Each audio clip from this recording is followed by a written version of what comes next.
Hey everybody, thank you for joining us for today's episode of Real Estate Disruptors. Today we have Phillip Vincent. He's here from Dorado Beach, Puerto Rico to talk about the best lead source you've never heard of. First from Puerto Rico, but probably not the last. If this is your first time tuning in, I'm Steve Trang, sales trainer for some of the top wholesalers in the country, and I'm on a mission to create 100 millionaires. Question I get all the time is how to become one of the 100 millionaires, and the information on this podcast alone is enough to help you become a millionaire in the next 5 to 7 years. All you need to do is take consistent action, and you will become one.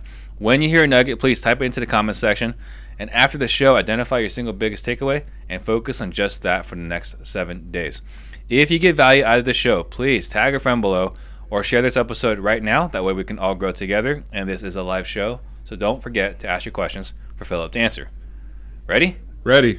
All right. So first question is, what got you into real estate?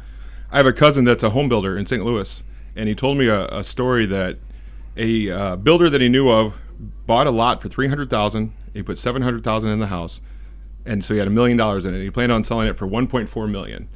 The neighbor across the street had an old house that he listed for $1.4 million. So the builder decided to raise his price to $1.8 million. He sold his house and made $800,000. And my cousin looked at me and he says, "Wouldn't you hate that?" And I said, "Hate what?" He said, "Paying taxes on $800,000. And I said, "No, that's exactly the kind of problem I'm looking for." And I was a 19-year-old man at the time. Yeah. And so I just find it funny, people's perception that my cousin took that as a problem to make $800,000 on one deal. And so I actually got into this business in the new construction side back when I was 20 years old. How long ago? I'm 43, so 23 years ago. Got it. And it's funny, right? Like, perception. You and I would love, well, maybe not so much anymore, but at a point where like, man, if we could just make $800,000 and pay tax on that, that'd be great. Yep, it's a good problem. But then you get to a certain point in your career, and now it's a negative.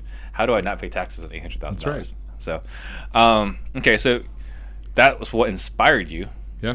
What was your first real estate deal? I built my first house.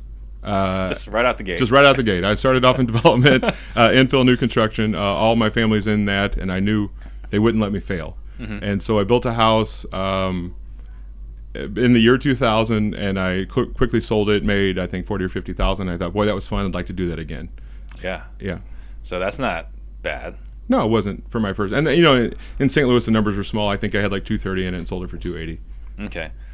20 years ago, that seems kind of high. I thought St. Louis, the prices were a little bit lower. 230? It was the lot was 30 grand, so I guess I had about 200 in the house. Okay.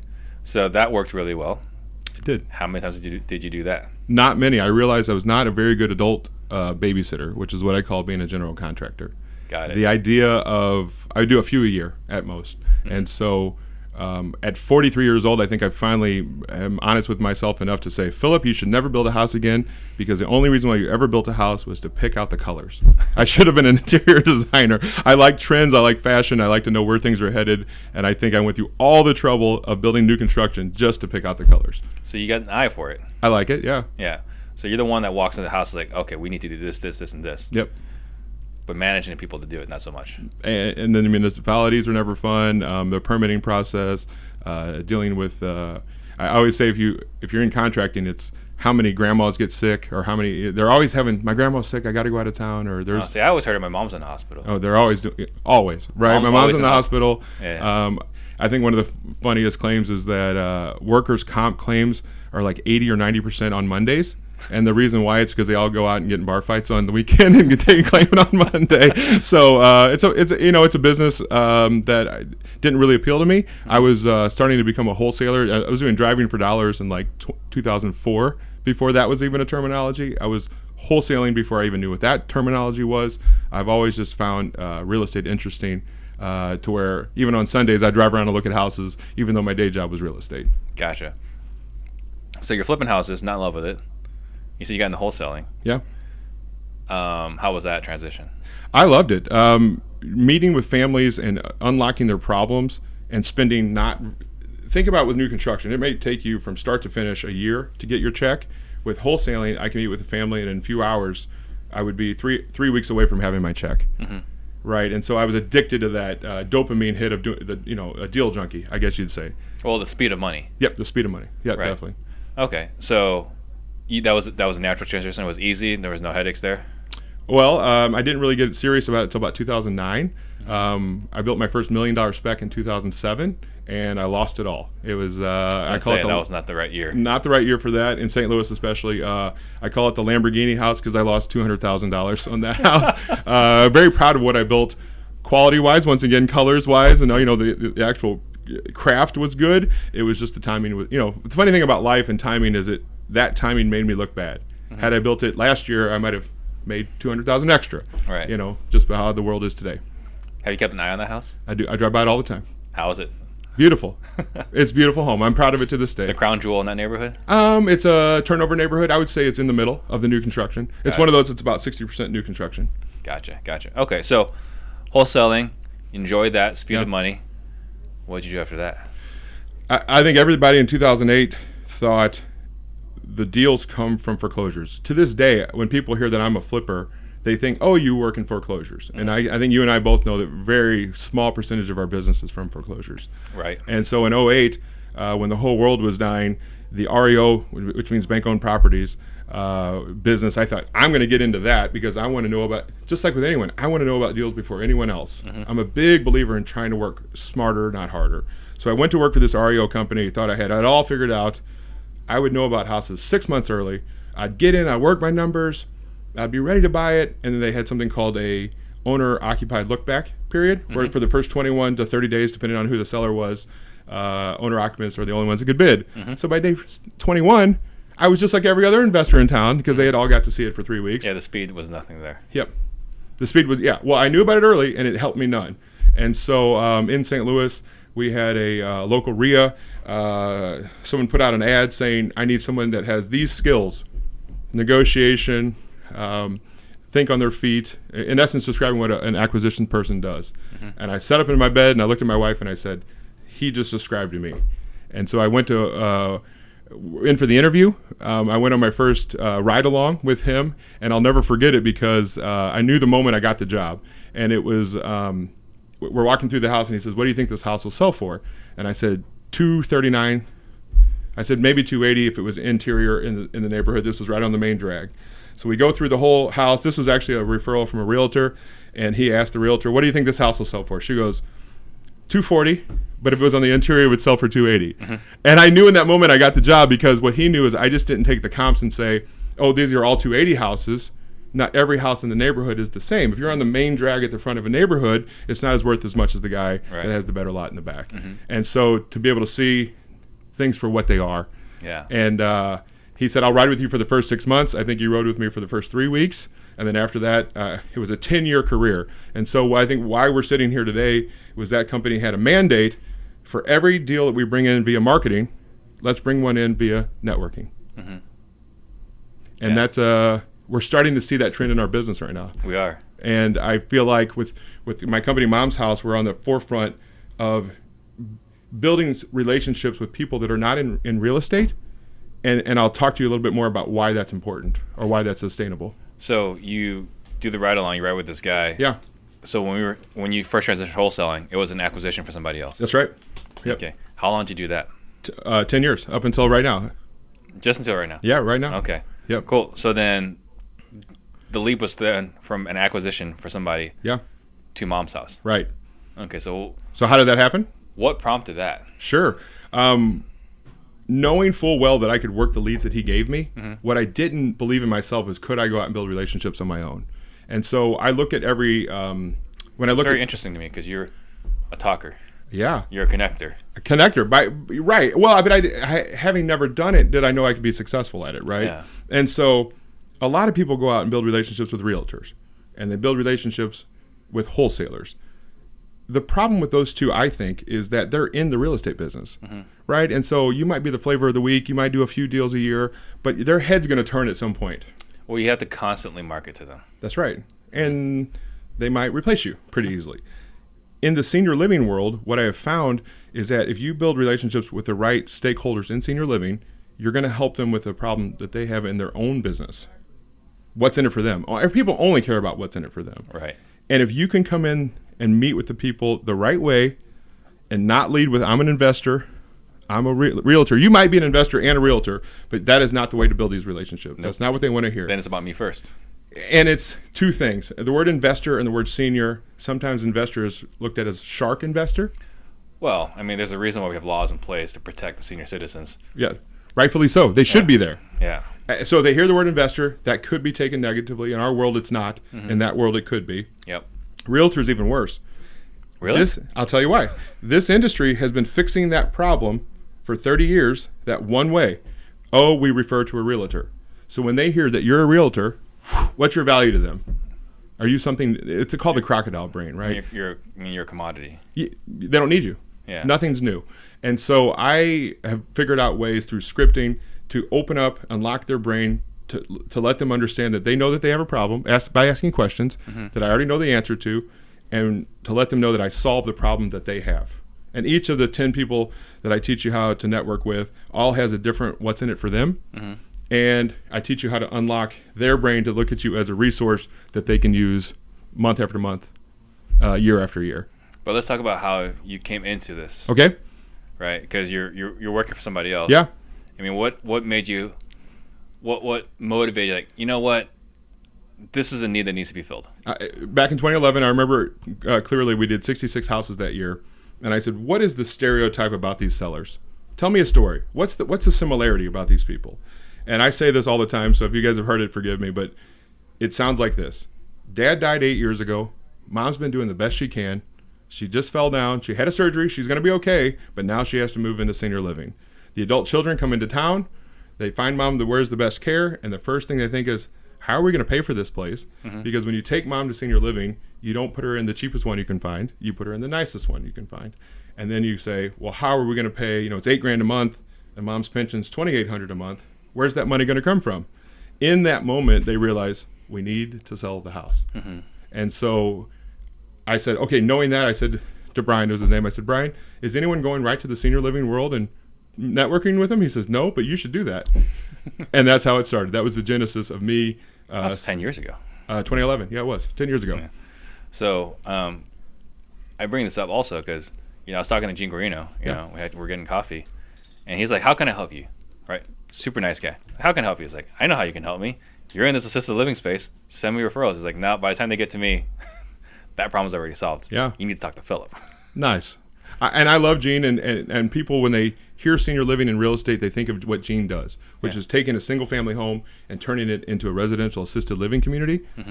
I'm the guy that helps keep those people moving into there. I'm the guy that helps keep those beds full, or that's a terminology in the industry, that keeps that tenants full in those. I don't teach people how to build a residential assisted living community. That's what Gene does. Right. Gotcha. Okay, so they've got problems. So we talked about we don't want to show up with our problems. Nope. Right? Because show up with our problems and our needs, like I need deals, like there's nothing special about you. That's right. So I think you mentioned there were 10 different stakeholders. Yep. So what are you doing to separate yourself?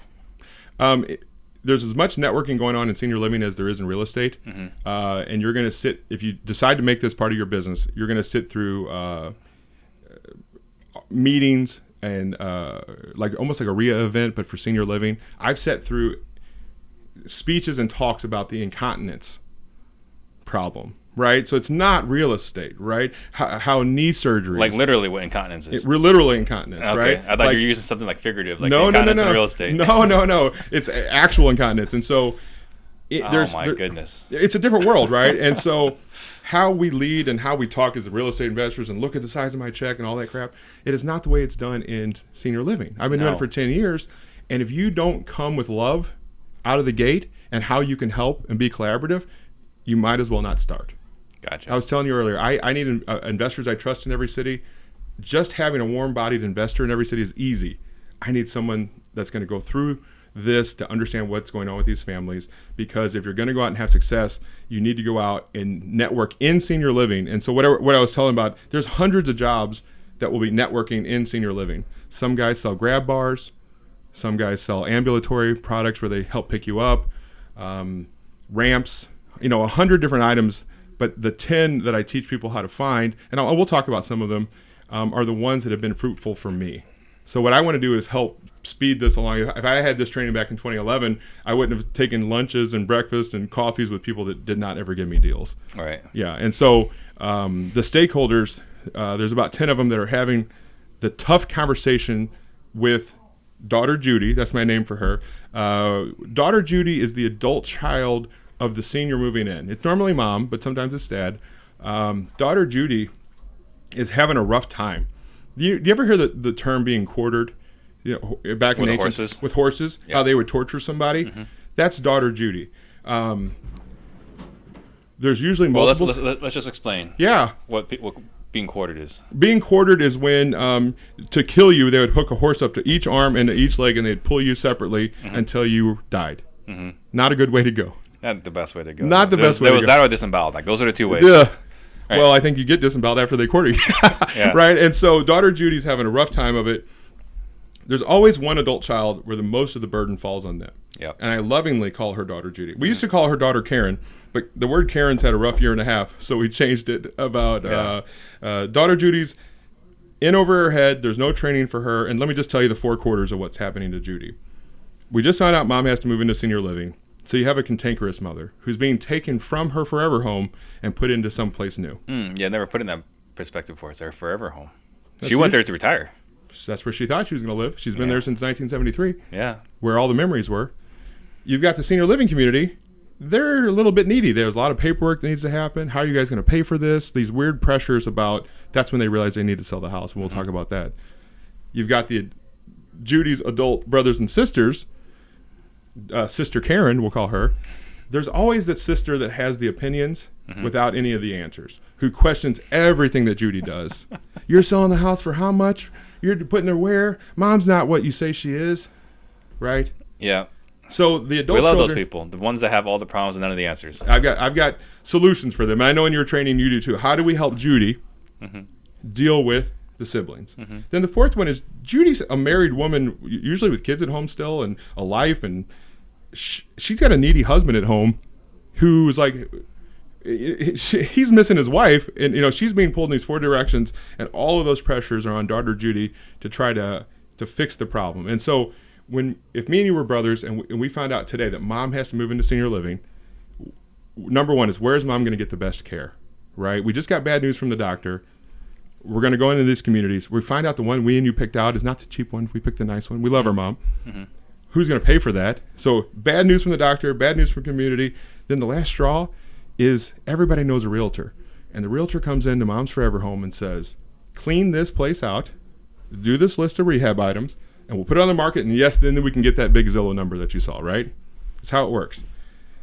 Daughter Judy is still dealing with mom, still dealing with brothers and sisters, still trying to get all the family over there to coordinate the house sale, getting it cleaned out. And with mom's house and with any as-is buyer, our business that we're in, we offer a different solution for the seller. An easier solution for the seller. Bad news, bad news, bad news. And I come in and say, hey, in 3 weeks, I'll be at closing. Take any heirloom you want. Anything in here is your stuff, but if you want to leave everything else, you can. Got it. There's a crazy stat in St. Louis that I think is interesting. The average estate sale in St. Louis, the revenue is between $3,000 and $5,000. That's what the stuff sells for in the house. The cost to put that on, $3,000 to $5,000. So is dad's stuff worth nothing? I would argue it's worth less than nothing because of the time it took to get it to zero. Do you see what I'm saying? Categorize it. Well, it just took time, right? Yeah. It kept you away from mom's money. They're trying to unlock that equity in the house. Now, the senior living industry, they just want you to show up with a bag of cash. They don't want you to show up with a house that you need to sell. And so we help the senior industry. We help daughter Judy. And then the easy part is us, the real estate investor. We're dreaming of these type of deals. And there's 5 reasons why that I feel like that these are the best deals. And I would be happy to take the Pepsi challenge with any other type of lead source out there. I really believe when I say that these are the best leads. They need to sell the house versus want to. So there's no heavy lifting on convincing them that it's the time to sell. They have 100% equity in these houses almost always. Really? About 85% of the time. They're always a house, even if they've been taken care of, that are kind of grandma clean. They're kind of dated. They're not really ready for the market. So as a real estate investor, I'm always looking for a house that I can add value to. The fourth thing is that there's less competition. It's usually me versus a realtor, not me versus the Steve Trang trained people of the world, thank goodness. It's just me versus the realtor who's trying to make them do something they don't want to do anyway. Right. They don't want a rehab. They want to sell it to me. And then the fifth thing is it's a warm referral from someone that they're getting advice from for their mother. Mm-hmm. Think about that. If me and you went to Albuquerque right now, we'd throw out on Facebook, where's the best place to eat in Albuquerque? Well, we would do that because we trust others' opinions. Mm-hmm. Well, if me and you are brothers and we're getting advice from like a placement agent about mom's end-of-life care, when that person says, hey, I've got a guy or girl that can come in and buy this house the way it is, you don't have to do anything, I trust him, I work with him all the time, do you think we're going to give that person a chance? For sure. For sure. Yeah. So if you can show up halfway competent, you can buy a lot of houses when you have these relationships built with the right stakeholders in senior living. Got it. So we don't have to go through the whole process. Okay. But what will be the first step? If I said, all right, I'm listening to this podcast. Yeah. I'm convinced. Great. What's the first thing I need to do? To reach out to me, or in real life, like rubber meets the road, to go out and do it? Rubber meets the road. I'm here to say people listening right now are probably thinking, hey, there's that senior living community in my neighborhood. I'm going to stop in today and put my hand out and say, I'm Bob, the real estate investor, and I want to buy houses from old people moving into senior living. Because I had that thought. I was actually, I went to urgent care. I think my daughter got stung by a scorpion or something. Oh, wow. Right? The desert, and, yeah. And so I went there. I was like, oh, there's this retirement magazine. It's like, okay, let's check this out. So I picked that up while we're in the emergency room, kind of thumbing through it. And it's like, oh, here's all the assisted living facilities. Yep. And so like I had this on my to-do list, I think probably like a year and a half now. Right. Like I need to go visit one of these. You do. That's not the right way to do it. But I'm learning now. No. That would not have been the best use of my time. It wasn't the right way to do it before COVID, and it's definitely not the right way to do it after COVID. Got it. Trying not to give my secret sauces away, right, too much with this, but how you do it is by meeting them where they're at, which is not on site. Mm-hmm. Waiting for them to network in a way to where they want to be found, figuring out a way to be collaborative in a space where they want to network with others. That exists out there in the senior living world. Where we learn about incontinence. Where we learn about incontinence. So if you can't sit through those things, it's going to be a rough go. So it's not parking outside the assisted living facility. Please do that, listeners. No, I'm just playing. No, if you do that, you will not have the success you're wanting. Yeah. It's not that way. And people have said, what about direct mail? I've done direct mail. In St. Louis, there's 250 communities. There's not enough. That direct mail gets put in a round file on the ground. Yeah. I've not had success there either. And so I teach people how to find the right stakeholders, where to find them, what to say, what not to say. Mm-hmm. I got to stress that for real estate investors. Guys, what not to say is more important than what to say, because each one of these relationships you can build can give you 5 to 10 deals a year, each person. So how many people do you want to make relationships with? So great referral source. Bluntly, I think it's the best because it's not trendy or sexy what I do. Mm-hmm. People will continue to get old in every city. They'll continue to look for advice. My favorite stat in the industry right now, 70% of Americans over the age of 65 will live in some sort of assisted care before they pass away. So when people tell me my senior living thing is a nice little niche, I always laugh because I say, do you ever work probates? And they're like, oh, I love probates. And by the way, probates are my second favorite leads. But let me tell you why these pre-probate deals are exponentially better is because if mom's already passed, you and I are trying to sell the house because what's in it for us. That money's for us now, right? With pre-probate, when mom moves into senior living, we don't care. That money's going to go into mom's account until it's gone. You see what I'm saying? Mm-hmm. Like it's a different mindset.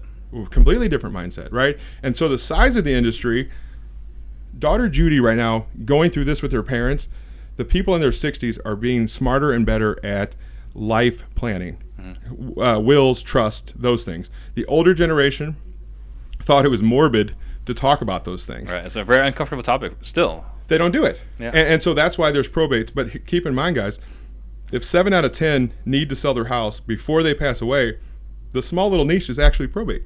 Mm-hmm. It's not what I do. It is the probate is the small niche. Right. This is a giant. It's called the silver tsunami. It's bigger than anyone's prepared for. It's huge. It can be something you can build a real estate business around for the next 10 to 20 years if you want to take the time and effort to build the relationships right the first time. Yeah, that's how valuable it is to you guys. I'm wondering in Phoenix, because how many people retire here? It's one of the best. It's a mecca. Yeah, so maybe we need to take that one seriously. And Florida, yeah. Well, I mean, I always say this works only where people get old, kind of tongue-in-cheek a little bit. Right. But it's true. But there's more people getting older, moving here in Florida and Arizona. And maybe we can't buy those homes, but we could definitely refer it out. Definitely. Well, and it goes nationwide, right? So if they're moving to Arizona, back in Wisconsin where their house is, that house is going to need to be sold. Right. So yeah. So And I love that you call her daughter Judy. You used to call her daughter Karen. Karen's had a rough year. Karen's had a rough couple of years. Yeah. And it's for that reason that I call her Karen in my sales training, which is like, your daughter that's going to blow up your deal. Oh, yeah. We affectionately refer to her as Karen. She's Karen in the training. So. Oh, I can see her. All the oh yeah. Knowing how to deal with Karen's a big deal. I know your training helps people overcome that. All right. So, anything else before we move on to you fighting bulls? If I had to start over, I always I've been hearing this a lot with weight loss lately. People say you pick your pain. Whether you're going to be overweight and they'll have the pain of that, or you can pick your pain of eating right. Mm-hmm. And I look at it the same way with our investor world. Guys, we're in the marketing business. We all know that we are, right? We think we're in real estate, but we're really in the marketing business. Mm-hmm. So do you want the pain of paying for marketing efforts every month for the rest of your life? Or do you want to build a business with people that will refer to you month after month, year after year, and you're going to have the leads chase you, and they'll be free, and they're the best leads? I know that's a bold statement, but it's the truth. Yeah, well, you pick a vehicle, right? You can cold call, or you can pay for marketing. Yep. Right? You can be on TV. $25,000 a month to start. Yep. Yeah, you can be on TV, or you can cold call, or in this case, you can network. Yep. Right? So I think that's a great point. You want to market with time, or you want to market with money? Sure. And cold calling, by the way, I want to say it once again, that's not what I'm going to teach you to do either. Yeah. Cold calling to me is an uphill battle. We're talking about two different things, right? You're saying cold calling in a way to find motivated sellers. Well, I'm saying cold calling as in that it's time versus correct. Money. Yeah. Yes, sir. Yeah, that's right. So you're saying here invest the time versus investing the money. So I got two questions. Go ahead. So Chris Adamski actually asked me many months ago. It's like, hey, what do you think about Mom's House? And I said, I have no opinions on Mom's House because I don't know anything about it. I can tell you that I got a friend Robert who does it and loves it. Sure. But that's all I know about it. Yeah. So his question for me to ask you was, if someone wanted to do this virtually, is this something I could do living in Phoenix, but have this working in, I don't know, Oklahoma City? You could. My suggestion would be I would help you hire the boot on the ground there. I don't think this is done virtually over the phone to build the relationships the right way. So if you could hire a marketing person there to build those relationships, then the marketing answer is yes. Or a networking person? Networking. That is your market. That's how you're getting those leads to come in. You want like a friendly person. Yeah. I've come up with this recently. I like naming things. A lot of investors, this business, you need to hire a vase to do it, like a nice vase, a nice one, and we're all crock pots. So do you want to be the crock pot in the business, or do you want to be the vase? Yeah. And for what it's worth, I really believe this is the first real estate business that I've seen that I think is slightly better suited towards females than it is men with what I do. Now, I'm a guy and I've had success with it, so I'm not saying you can't be successful. Obviously, you can be. But you're a little less nurturing. A lot less. The empathy is, it's easier. And I'm being stereotypical here, right? Nobody get offended at this, please. My goodness, we don't need that. It's that empathy. Well, I'm going to direct them at you. Yeah, if I get anything, I'm going to direct it at you. Women are more empathetic. It's proven over and over again. So, but I see a lot of husband and wife teams where the wife will build the relationships, go out and do the networking, and then the husband will be the guy that goes into the house and makes the offer. Gotcha. It doesn't have to be that way. That's not the right or wrong way to do it. It's just what I've seen as a way power couples are doing this right now. Got it. And this is going to be my next question, right? Because for me, I really don't like to do anything. Mm-hmm. And so I want to make sure, is this a model I can build it where I can hire someone else to do all the networking? And I'll help you do that. There's things about that person that they need, skill sets they need to have, and we're crockpots again. We need to hire the vase to do it. Gotcha. Okay, cool. All right, so what's the story about you fighting a bull? Spring break in Mexico, drinking too much beer. One of the questions they asked me is, have you had any beer today? I said, no. So when I signed the waiver, that was a little bit of a fib. In Cancun, in front of 800 people, there was 3 of us, and we fought a baby bull, a couple 100 pounds, had horns about this big coming out of its head. And I'm raised in a small town, and I went third. And the first 2 guys were scared to death of the bull. They were running around the ring, getting chased around. The crowd's laughing and cheering. I mean, that makes sense. Oh, it's scary. Your adrenaline is beyond pumping. I don't think I took a breath for 3 minutes. Mm-hmm. And so getting out there, full garb on. I mean, I'm dressed like a matador. I've got the cape, I've got the hat, and I'm out there in the middle of the ring. And this do or die moment, I said to myself, this bull is not going to chase me. I'm going to chase this bull. Mm-hmm. So as it came at me, I grabbed its head and I put the bull on the ground, and the crowd goes nuts. He gets back up. He chases me down. He knocks me down. I actually had a battle with this bull. And so the crowd cheers. The crowd voted on who won, and I won by the size of the crowd cheer. And a few days later on a bus, we were going from one resort to another, and a woman says, "Oh, look, there's the Matador." And I'm like, the Matador? I'm like, I'll never be called anything cooler in my life than the Matador. Yeah. So that's my Fighting a Bull story. That's awesome. And then I'd be remiss. I think Jason would love for me to just remind everyone, right? How do we meet initially? How did we meet? Yeah. Oh, the Collective Genius. Right. Guys, we're part of this group of, I would say, the upper echelon of real estate investors, right? People that do this. It's not a hobby. They're in this for a business. And what we've noticed is everyone knows how to do the direct mail, the pay-per-click, the TV, the radio, right? All those things are tried and true. Nothing wrong with those things. We're all looking for ways to scale our business without turning our marketing budgets up even more. Mm-hmm. And so what we've noticed, not only with me in December, but also recently, we just had one last week, that the industry is starting to say the sustainability is by building relationships. Mm-hmm. And there's truth to that. If you build the right relationships, you can build something that comes to you. And it's a freeing feeling to know when I lay my head on the pillow at night that, man, as soon as you drop that money for direct mail, you're like, I hope it comes back. Yeah. You know, that's that feeling with this. You build the relationships. My phone just goes, "Hey, Phil, can you be at Bob's house at 2:30 on Tuesday to make an offer?" Yes, I can. It's great. Simple enough. Yes. And the other thing I want to talk about before we get to the questions is Puerto Rico. I live in Puerto Rico. So you had like a whole pitch deck basically when we met in December. Yeah. So for those that are listening, why Puerto Rico?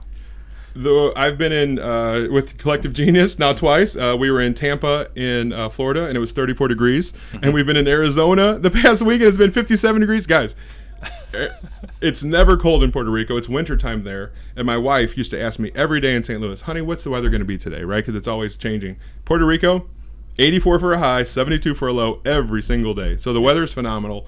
And I think most of your listeners... That's not the reason why you're going there. No, I'm building it up, right? I'm saving. Yeah. For me, I like to network. I like to be around entrepreneurs, even in St. Louis. Those were the people I sought out. Imagine the baddest real estate, or not even real estate, but just entrepreneur that you know, they all moved to the same town. Mm-hmm. And the networking's unbelievable. Why did all these investors and Bitcoin guys and hedge fund traders and CEOs, why did they all move to Puerto Rico? Simply put, it's a tax. You can have 0% taxes on capital gains, 0%, and you get to keep 96% of your money on active income if you have the right kind of income. Right. So tax reason. It's a tax haven. It's beautiful. Yeah. Yes. So, and I know we didn't really talk about this preparing for it, but I think it's just fascinating because we talk about it here and there, but no one really explains why. Why the tax savings? Yeah. Boy, it's probably a political conversation. Mm-hmm. Puerto Rico is especially after Maria. Well, it's been around a lot longer than Maria, so I shouldn't say that. They designed it to bring wealthy people to their island to spend money there, to live there. If you live somewhere and you have a high net worth individual, they spend money on lots of services. Right. And so it was an economic driver to get people to move to Puerto Rico. So, and it's kind of like, I mean, you look at just Arizona, Texas, and a few of the red or purple states now. Yeah. They incentivize businesses to come over, and they'll subsidize the businesses' taxes to bring more money into the economy. And by bringing the money into the economy, the hope is that everyone does better in that state. Yep. And in the long run, there's more income taxes for the state. So Puerto Rico's doing the same thing. They're trying to get more money in so they can get more tax revenue, not necessarily from the guys making a lot of money, from everyone else actually having jobs that we're going to hire. Yes, around us. Right. Both in our businesses and our lives. Right. So I just think it's something that's good for people to listen. If you guys don't have kids, I know there are people with kids. I have kids. There. Yeah. So people with kids are moving there. Yeah. So it's just something to consider, something to investigate, check out, because I don't think a lot of people are talking about it. I know that in the circles we talk about, or that we're in, people talk about it. But I'm not hearing about it enough in other circles, so I just kind of want to get this out there. Well, let's talk about that for a second. There's a guy named Logan Paul. He's a huge YouTube influencer, and he was all over the news recently. He's moving to Puerto Rico. Yeah. And so I think we're starting to see it. Once again, not a political conversation, but if you look at what's happening with taxes, they're going to keep going up. So we're all looking for these other options. Yeah. Gotcha. And by the way, about the kids thing, if you have kids, you can definitely move there. Puerto Rico might be a poor area, but I want you to know in the town that I live in, there's a Lamborghini dealership. They don't put Lamborghini dealerships in places where you probably can't have kids, right? It's basically So normally as investors, like, are there Starbucks there? Okay, yes. so it's an appreciating neighborhood. Yeah. Right. Starbucks will put a Starbucks in that town before the market goes up, right? Mm-hmm. So you're saying there's a Lamborghini there, a Lamborghini dealership, and I mean, it's not as third world as we think it is in our heads, right? I think a lot of people who have been to Puerto Rico have only landed in San Juan on a cruise ship. They had some rum and they saw Old San Juan and they left. There's other places on the island. Yeah. So when we first talked about this back in December, there's two things that went to my mind, right? First is education, right? Most parents, first thing they go to is kids, and you say, well, we got tutors. That's not an issue. And the fact there's a lot of wealthy people there, there's going to be quality tutors there. Yep. Second question was, how do you guys not manage, but how are the hurricanes affecting you? And it sounded like not that bad. I'm going to knock on some wood. The power grid is not the best there. I've been told it's held together by bubble gum and duct tape. Mm-hmm. And it's gone down twice in my 6 months that I've lived there, and for about an hour, and that was it. So far, I want to say not what I thought it was going to be. We're getting ready to go into the rainy season, so I guess with anything, I heard some, I'm from Missouri, right? And we have tornadoes there. Tornadoes will take out one side of the street and not the other. Because there's no, at least with a hurricane, I've been told you have a 1 to 2 week, they know when it's coming. So if it really comes, you just go. You go back to the United States. Gotcha. So I'm trying. Does it sound like I'm trying to sell it? I guess I am. Well, I want you to sell it. Yeah, I think it's a conversation that needs to be had. Yeah. And it sounds like, as far as you, it's an adventure, Steve. I'm 43. I don't. When you get older in life, there's less adventure, and I'm on an adventure right now, so it's a lot of fun. Oh, that's cool. And as far as blackouts go, it sounds like you're doing better than California. Yeah, right. There you go. Yeah, twice in 6 months. Not too bad. Let's see. All right. Opinions without any answers. So Liana's asking, so if she wants to learn more about Mom's House, how could she get more information about Mom's House? momshouse.com/Steve. Perfect. Easy enough. momshouse.com/Steve. /Steve. momshouse.com/Steve. I like domain names that my 8-year-old could spell. So I love domains. I mean, we're talking about, let's see, you and I were talking about before this, houses versus multifamily. Yeah. For me, like, it's domains. Like, it's a small one, right? Like, I have a bunch of domains that I don't know if I ever do anything with it. But that's why we have realestateDisruptors.com. Yeah. That's why we have Disruptors.com. Disruptors, the full keyword, or the full single word? Disruptors.com. Great name. Yep. All right, so we got that question answered. Favorite Puerto Rican food from Angel? The answer is everyone there was going to tell you mofongo. Mm-hmm. And I hate to say I don't like mofongo. I'm sorry, everyone in Puerto Rico. Blacklisted. I might happen. They have a lot of empanadas. I'm a big, I call it meat donuts. They're pretty much meat. Meat and donuts are two of my favorite things. And so I'm a big empanada fan. Yeah, it's like cheese fries. Yeah. How can you go wrong? How could you go wrong? Not good for you, but how could you go wrong? All right, so guys, please ask your questions to answer in here. So right now, your primary market is St. Louis. For me personally, Mom's House is a nationwide company, though. Right. But I'm talking about as far as Philip's business. Where my leads come to me, yes, sir. St. Louis Metro. St. Louis. So, how much business would you say you did last year? 40 deals. 40 deals. Mm-hmm. And I remember, if I remember correctly, you had a presentation where we talked about your margins. Yeah. Because it's lower competition. Yes. What are the kind of margins? If someone's doing this at a high level. Yeah. What kind of margins can they expect? Boy, I ask investors this question every day. The lowest I hear is 10,000, and the highest I heard was 85. And what was that? Salt Lake City, right? And so the margins are all over the place. I predominantly like to wholesale, so I would think that if I say my average profit is 15,000, you better believe the person I sold it to him also rehabbed it, sold it, and made 20. Let's just say on the low end. So. Could I realize that 35,000 in profit easily? I could have. If you wanted to expend your resources. If you wanted, yeah. And at the company's level, with my 40 deals, we actually did 200 deals total, and so we do a lot of marketing for those other ones. And so, it's really hard to scale rehabbing. I'm sure a lot of you guys, you can sell paper wholesaling a lot easier than you can scaling rehabbing. Right. There's a lot fewer people involved. Yep. So let's talk about the rest of your organization. So what does the rest of your business look like? With Mom's House? No, just in general in St. Louis. You said 40 out of 200 transactions? Yeah, 40. So what are the other? Oh, the typical everything else, guys. This what everyone's doing. Your typical pay-per-click, direct mail, a lot of Facebook advertising. With that mandate, this is a good example. Out of the 200 houses, 105 of them came from free lead sources: senior living, real estate agents, and other wholesalers. So, which goes back to what we were saying earlier. There's this trend of going towards the free shift through relationships. Sure. Yeah. And it's more, if you haven't felt my passion yet today, helping daughter Judy, the business with Mom's House, what we're building, if I can put daughter Judy first in every decision, the easy part's the real estate investor. Mm-hmm. Of course we're looking for deals that have those attributes. The senior living industry has a problem too. So if I put her first, which we're doing nationwide, there's millions of opportunities a year for houses to be bought in this situation. And I think a lot of guys who have been in real estate, even you've bought tons of houses from people moving into senior living, whether you knew it or not. Right. Because you dealt with the daughter Judy. Yeah. Well, I mean, one of my best rentals in Scottsdale was that exact same situation. Like, we got a deal, and like, I actually was intending to wholesale it, and my wife's like, "No, we're keeping it as a rental." She's like, "But the margins." It's hard to walk away from it. Yeah. The margins are good. I always say with anything, you don't want to, skin the cat. I'm not here to say how you dispo any of these houses. My mantra for Mom's House, or our mandate for the people that work with us, if you're going to say, I'm going to be there on the 17th and buy it for $70,000, do that. Do not leave grandma standing there with her bags packed. And the guy who only can wholesale can't be part of my program. Yeah. He needs to have the ability to take something down if he puts it under contract. Yeah, and that's it's an integrity issue. Yes, sir. So Blake Hobart wants to know, what is your spend on pay-per-click right now? Well, that's a different business. That's with Mom's House at zero. With the monthly, I think we're like $4,500. Okay. Pay-per-click has gotten less and less valuable.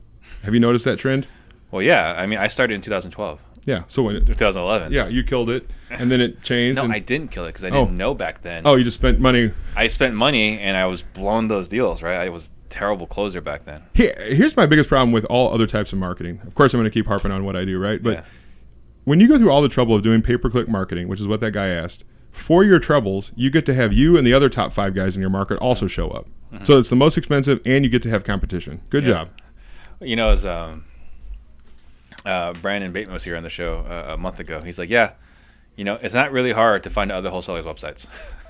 No. Yeah, it's right there. Yeah. All right. So then we talked about deal flow, average fee. What is your why?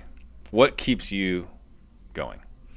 I feel like I can build a business that will be bringing the best leads in the industry to the right investors. And by doing so, I'm helping that daughter, Judy. The fulfillment of helping somebody through their it's literally called crisis management. We haven't said that yet. But when family goes through this, it's called crisis management. I see the weight that comes off the family's shoulders when I buy their house. When daughter Judy realizes, bad news, bad news, bad news, Philip's going to make this one part a lot easier. Yeah. And I think that's not emphasized enough because, we talked about in our industry, investor is not a bad term. No. But outside our industry, holy smokes, right? I mean, if they made a movie about us, we're going to have, it's going to be the greasy hair back, right, with the loose tie. It's just going to be Glenn Ross. Yes. It's exactly how they would That's right. Envision us. But there's a service here, and you can visually see, Judy, get younger after you solve her problem. Yeah. Yeah. So what is your biggest struggle right now? Finding investors that will take the time and energy to do this the right way. Yeah. So what does the right way mean? I have training with Mom's House. I want to get people in every major city in this nation, about 300 cities. Right now we have about 60 investors nationwide, and we need that to be 300 to 500. I don't want the most investors. I need the right investors in every major metro. But how would you qualify the right investor? When you say, there's got to be an avatar. It's this is what this person looks like, guy or gal. This is what this person looks like. Yep. What does that person look like? We used to say you need to do 30 deals a year, and that's just in our hopes that they already have a business running. And what I found is the people that actually take the training and do it the right way are ones that take the system and actually use it, just like anything, right? To actually use the steps. My wife came up with a good line. People buy things for shelf esteem. And I don't want people to buy this for shelf esteem. Just because you bought my program, don't do that. If you... I've never heard that term before. Yeah, for shelf esteem. Look what I bought. I'm blah, blah, blah. And they don't use it. The reason why Ben and I, my partner, we're going to have leads coming through the system that I need trusted investors to work. So when we first set out to do this, we could have just as easily hired someone in every city, but I didn't really want 500 employees running around. In this market right now, you know the nuances of your streets, right? On the in St. Louis, I know the nuances there. I could never at 43 years old learn every single city that. So I want you to stay the expert in your city and help these families through their time of need. Gotcha. So I think we kind of touched on it, but just for emphasis, Rick Gomez wants to know, what are the requirements for this investor? I'll just kind of qualify this or ask the question a different way. A long time ago, when I was still working at Intel, right? Like I want to start a franchise, or not, I want to buy a franchise, and I was looking at Jamba Juice. You know how much it was to get into Jamba Juice? No, but I mean, I've heard some crazy stories about what it is to buy a franchise. I want to say it was 300. It was $150,000, like liquid, which isn't the end of the world now. Right. It was as an employee, as a W-2 person, but also you had to have like 50 successful businesses. So very few people would ever qualify for that. So what is the avatar? You do not have to have a real estate license to do what I do. Could it help in certain cases? I guess so. If your goal is to maybe list or rehab and then sell your houses. The avatar is someone that has empathy. You asked, how do I disqualify people? I think that was the question. Just because someone buys a training course doesn't inherently make them a good person. But when you go through my 3 days of training, it's such a heavy lift, and we stress over and over and over again that if you don't go in for the right reasons, if you're a transactional person and you don't have love in your heart, they're going to see through it anyway. And I don't think that person who knows they're not coming from the right, they're not going to take the trouble. They're going to take the training, but they just won't go out into the field and try to do this. Gotcha. Because the industry will weed them out for us. Gotcha. And that makes total sense. The person that would refer it still has to trust them. Yep. It doesn't even matter if they bought Phillip's course. Nope. They still need to earn someone's trust to get their referral business. And it's hard for us to get our investor talk out of our mouths. Let's just use the best example I can. Let's talk about the juxtaposition between the proprietor of a senior living community and a social worker. That's 2 of the 10, right? That I'll teach you. The proprietor, he's the most like us. He or she's the most like us. He owns a multifamily, a very expensive multifamily, and you can have a money conversation with him because he cares about the money. Social worker on the whole other end of the spectrum, you will never talk about money with that person. No. Care, and more care. That's not the reason why they're in the business. Not for $12 an hour, it's not. So my point is in between there is all the people, but you can't have one elevator pitch for him and one for this person over here. That makes total sense. It does not work that way. Different scripts for different job titles. And then Alexis wants to know, what is your daily routine? Great question. In Puerto Rico, it's so late there that I get to wake up around 7:30 and I go for a walk with my family. We come home and we do a little yoga, which is fun to do yoga with your 6 and 8-year-old every morning. The teacher starts in class in our house, and I start my day around 9 o'clock. Awesome. Yep. Very cool. And what's weird about living in Puerto Rico is that, on the West Coast, it's 4 hours earlier. And so I might take a call at 9 o'clock in Puerto Rico. So I have a lot more late hours than I do early. So like my mornings are my time for my family and I. That's good. You don't have to wake up at 5 a.m. No, opposite. Yeah. That's what I have to deal with over here. That's what, going on vacation on the East Coast, you can totally just sleep in because the day doesn't start anyway. Nobody's bothering you. Yeah. Versus I learned the first time I went to Hawaii was you need to put your phone off because people will call you. So far off. People will call you 4 or 5 o'clock in the morning. Yeah. They don't know. It's not really their fault, right? It's not their fault. I vote for one time zone. Why can't we do that in this world? That would be interesting. So how do you stay motivated when things get tough? If you're an entrepreneur, you have to learn how to get knocked down 8 times and get up 9. Building something as big as we are, we're always drinking out of a fire hose. Always. Yeah. But this is the life I've asked for. Yeah. As an entrepreneur, I don't ever complain about the things you asked for, right? Well, I've got a chicken and the egg problem, right? As I have hundreds and now thousands of leads coming through my system, I now need a trusted investor in every city. Yeah. Do you think my investors and my leads that come in are overlapping perfectly every day? No. I have a need, my friend. I have a need to find investors that I trust in every city so we can all grow together. But I love the chicken and egg comparison because you either have too many leads or too many investors. and it's never. It's like the hot dogs and the buns. Yep. They'll never I'm have full the of buns right now. I'd rather be. I don't know. Yeah, right. I got more buns. Right. Yeah. So. Investors want these leads, right? The investor's almost the easy part. Coming on your show like this is to raise awareness about where I think the future of our business is going. Well, especially we talk about the silver tsunami. Yeah. And then talking about the other thing too, you're talking about, you're looking for these problems. That's that builder that inspired you, that $800,000 tax consequence. Yep. That's a problem he sought, and now he's got to solve it. Yeah, there's a million daughter Judys that I can help nationwide. Until then, I'm not done yet. Mm-hmm. I'm not done yet until that happens. So Ben wants to know, is this a course or a subscription for Mom's House? One-time course. One-time course. Cool. And what is your superpower? I can find common ground with anyone I meet.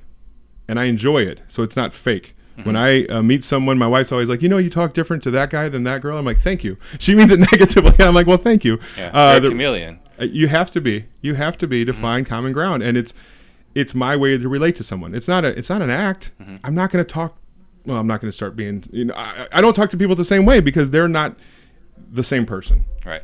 Well, it's interesting because this is before we got into this business, before you understand personalities. We had friends that were high eyes. Yeah. Right. We didn't know it. We didn't know what it was called. Sure. And they're the ones that they were a different person in different environments. And you're like, that guy's not authentic. It's like, no, like he's just communicating with people how they want to be communicated with. That's right. But you don't learn that until much, much later. But that kind of goes back to my point when you were saying earlier, you didn't know if you can get leads on your own. And I was like, the Phillip I met was talking to freaking everybody. Yeah. Was not afraid to be a talking billboard. Right. No, not at all. Yeah. It was just in an industry that I didn't know. Yeah. It was something foreign. What is the greatest lesson that you've learned? It's a broad question, right? Mm-hmm. The greatest lesson? My dad would say, don't eat yellow snow. Can we do dad jokes on here? The greatest lesson I've ever learned, I think about your great-grandmother's great-grandmother a lot. What do I mean by that? What was her name? You don't have to answer. It's rhetorical. Was she happy? Did she shoot somebody? Did she pay her taxes? Was she loving? We don't know anything about her. Mm-hmm. My point to that is we matter for this long in this world. So why not spread joy and love with the people around us instead of being this world is so negative. We want to judge others. We want to feel better by hating on others. That needs to change. Yeah. And so my point about your great-grandmother's great-grandmother is that she mattered. Her hopes and dreams, everyone has those. And so we matter for very long. And I hope it gives people reason to maybe be happier. A little more zen. A lot more zen. Can we have a lot more, please? Mm-hmm. I think we need it. This world, the past year has proven what's important to a lot of us. And I think our investor world, we look at everything as transactional. I put this money in, I get this money out, boom, boom, boom. Mm-hmm. What I'm talking about is something different. It's relationships, but it's also something that's sustainable for the next 10 to 20 years. Gotcha. And what is your favorite, best, or most interesting failure? Which one? Got plenty of those. I know, you got to pick one. Okay. Most interesting, I already talked about the Lamborghini house where I lost a couple $100,000, so that's just money. That's replaceable. Mm-hmm. In the early 2000s, I bought a domain name. It was pimpmyride.com. There was a small TV show, you might have heard of it, around that same time, and about 1.5 million people a month would go to the site. I didn't capture one email. I didn't put hardly any content. I just it was called Google AdSense at the time, AdWords AdSense. Yeah. So people would show up there, they'd go, click, and I'd get paid, thinking it would always be that way. I didn't push that traffic to another site. So in spectacular fashion, as the Google slaps and things changed over time, Viacom ended up taking the site. I didn't get sued, but they took the site through a trademark, and I didn't fight it because as my trademark attorney said, you're a kid and they're Viacom. And I thought that was pretty true. Like, okay, we don't need to worry about that. And so you were a squatter. Well, I owned it.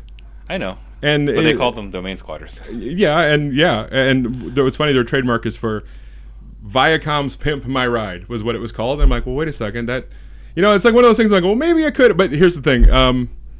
At that point in my life, it wasn't the fight I wanted to have. So it's a spectacular. Had I taken that traffic and pushed it to Phil's Deals on Wheels or something, I might have had something sustainable. But life is ever changing, so try to embrace it, I think. Yeah. I love that. Is there a book you've gifted more than any other? The Big Rich, it's called. It's about how the oil industry has shaped our country. You talk about true entrepreneurialism when you're digging in the dirt and you fail over and over and over again trying to find that oil. Gotcha. Have you watched The Men Who Built America? Oh, well, sadly, I've probably watched it 4 or 5 times. Yeah. I've recorded them and saved them, and if we're ever in the mood, I love to play them. Yeah, I've seen it multiple times. Yeah, I mean, for you guys that are listening to the show, if you guys want to get your, that red blood, American red blood flowing. Yep, that'll do it. That'll do it. Yep, one of my favorite shows. Yeah. All right, guys, please, if you guys have any other questions, please do not be afraid to ask. There you go. Carlton Hooks, he wants me to put in a good word for you, or put in a good word for him to you. And Carlton, I don't think I'm going to do that because I'm interested in doing this. And then what do you think about 3D printing homes? Well, I mean, with anything, affordable housing is one of the biggest problems we have. One of the reasons why we're successful with Mom's House is that most Americans, if they have a $400 problem at their house, they don't have the extra funds to pay for it. Mm-hmm. And so in the time you need money for Mom's House, the last thing you want to do is go rehab it. Where's that money going to come from? And so what's happening right now in senior living is everyone's going after the private pay community and letting Medicaid just figure itself out. So one of Biden's big initiatives, if you guys haven't heard this or not, he's trying to get rid of the 1031 exchange to push it back into, get this, there's billboards in St. Louis, take care of grandma and get paid. What a world. It's cheaper for them to pay the niece or the granddaughter to stay with Nana than it is to put her in 24-hour care. So what he said about the 3D printed homes, that was a long road to get back to this answer, but yes, we need that because we need housing, and the term affordable housing is our biggest problem that we're ever going to have. There's you see all these big, beautiful Taj Mahals being built. That's one part of the market. The vast majority needs something much more affordable. Right. So I love 3D homes. I hope it fixes our problem or helps. Expand on this paying the niece thing. What's happening here? Paying the niece, the 1031, getting rid so Biden wants to keep, because of the silver tsunami, the longer they can keep, it's an actuary table, the longer they can keep them in the house before they go to 24-hour care, which costs them X amount, it's cheaper for them to pay this person per hour and give them a job to take care of their own loved one than it is to put them in 24-hour care. What does that have to do with the 1031 exchange? He wants to take the 1031 exchange and get rid of it and use that money, the taxable, the money that's going to come from that being taxed now, and put that back into this. So get rid of the 1031 exchange. Use that money to pay the niece. To take care. Yep. Got it. Interesting. Oh, think about that fight. It's not good news for our world. It is not good news for our world, but I mean, the problems I have with it is not necessarily getting rid of things or like having an opinion on it. For me, I just don't want things to change. Right? Like, I built a business model based on this set of rules. Mm-hmm. And then depending on who's president, the rules change. So fortunately, in 48 years, you're not retired yet, Steve. So hopefully it's like a stock, right? Hopefully all entrepreneurs, we all adapt, right? And so we adapt, but we also set plans. Yes. Well, I hear you, and I agree with you. So that's what's aggravating. All right. So Larry Bush, right, who wants to know how he can move to Puerto Rico without making me upset since he runs my operations. Larry, you just get a Southwest flight and you head out there, and I'll show you around and we'll get you. It's if Larry wanted to be a consultant for your business back here, it's a possibility for him. Yeah, I'm not excited about it, but I understand it. All right, guys. So if this episode was helpful, please like, subscribe, share, comment. This helps me get the message out for everybody else, right? We're on a mission to create 100 millionaires, and a rising tide does lift all boats. So, last thoughts you want to leave the listeners with? I really like what I do. I've been in real estate for 22 years now, and it's the most fulfilling leads I've ever worked, and they're the best real estate leads. That's a weird combination, right? Mm-hmm. The best and the most fulfilling. It's rare that happens. It's rare to have something new in real estate, and I don't think seniors moving into senior living is rare, but you've not heard people in the senior living or in the real estate world, our world, talk about it as much as it's going to happen. So I'm here to shine a big, bright, shiny light on, guys. This is worth your time. You're going to do it wrong if you just try it on your own. So just go to momshouse.com/Steve and we'll talk about it. It's not right for everyone, but there's an investor in every city that would be perfect for this. Awesome. Perfect. All right, guys. Thank you for watching, and thank you. This was a blast.